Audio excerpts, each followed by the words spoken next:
বন্ধুরা, সাবান কিভাবে তৈরি করা হয় সেটা কি কোনোদিন দেখেছেন? ফ্যাক্টরিতে কিভাবে এই সাবান তৈরি করা হচ্ছে তা দেখলে আপনি সত্যিই অবাক হয়ে যাবেন। শুধু সাবান নয়, আমাদের সবার প্রিয় নারকেল তেল কিভাবে ফ্যাক্টরিতে তৈরি করা হয় তা কি আপনি জানেন?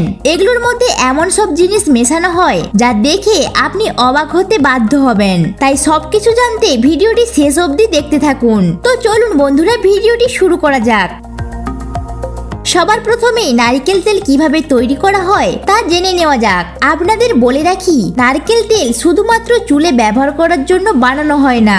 এই তেল দিয়ে অনেক ধরনের খাবারও তৈরি করা হয়, আর এই জন্য এই তেল তৈরি করার সময় অনেক সাবধানতার দিকে নজর রাখতে হয়। তাই এটি তৈরি করার সময় এমন কোনো কেমিক্যাল মেশানো হয় না যা স্বাস্থ্যের জন্য ক্ষতিকর হবে। তেল তৈরির জন্য সবার আগে গাছ থেকে নারকেল সংগ্রহ করা হয়, আর এরপর এগুলোকে নৌকোতে করে ফ্যাক্টরিতে নিয়ে যাওয়া হয়। আর এরপর নারকেলের উপরে থাকা খোসা বা আবরণটিকে আলাদা করা হয়। তবে এই খোসাগুলো কিন্তু ফেলে দেওয়া হয় না, কারণ এই খোসাগুলো দিয়ে পরবর্তী সময়ে দড়ি তৈরি করা হয়। এরপর নারকেলের ভেতর থেকে জল বের করা হয়, আর নারকেলগুলোকে সামনের দিকে পাঠিয়ে দেওয়া হয়। এখানে ওয়ার্কাররা নারকেলের ওপরে থাকা শক্ত আবরণটিকে ছিলে আলাদা করে ফেলে, আর এবার ওই শাঁসগুলোকে 3টি আলাদা আলাদা ধাপে পরিষ্কার করা হয়, যাতে করে এর মধ্যে কোনো প্রকার ময়লা না থাকে। এরপর এগুলোকে গ্রাইন্ডারে ঢালা হয়, আর তারপর এগুলোকে এভাবে পেস্ট করে নেওয়া হয়। তারপর কম্প্রেস করে নারকেলের দুধ বের করে নেওয়া হয়।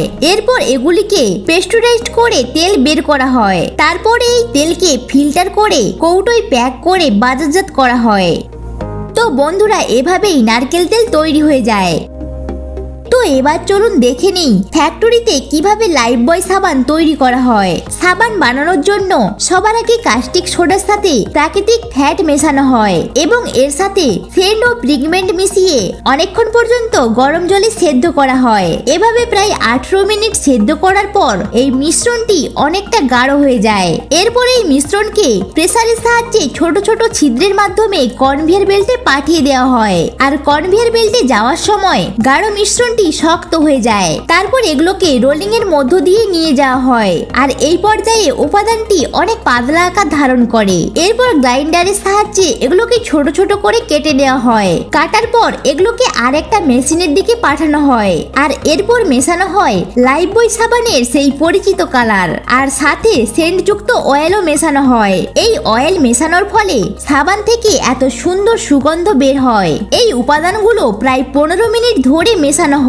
তারপরে এই মিশ্রণকে একটা বড় খাঁচার মধ্য দিয়ে কম্প্রেস করা হয়। এখান থেকে সাবানের লম্বা লম্বা আকার বের হয়ে আসে। এরপর একটা কাটার মেশিন বড় বড় সাবানগুলোকে ছোট ছোট আকারে কেটে দেয়। যদিও আগেকার দিনে এই কাজগুলো হাতের সাহায্যে করা হতো, কিন্তু এখন এই কাজগুলো সক্রিয়ভাবে মেশিনের সাহায্যে হয়ে যায়।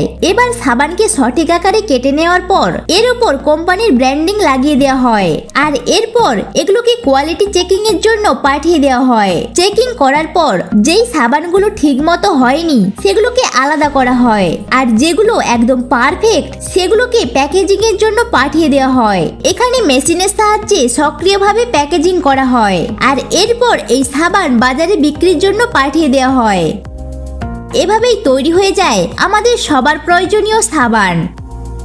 তো বন্ধুরা, আপনাদের এই ভিডিওটি কেমন লেগেছে আর পরবর্তীতে কোন বিষয়ে ভিডিও দেখতে চান সেটা অবশ্যই কমেন্টে লিখে জানাবেন। তো আজকের জন্য এই পর্যন্ত, কথা হবে অন্য এক ভিডিওতে। সেই পর্যন্ত ভালো থাকবেন। ধন্যবাদ।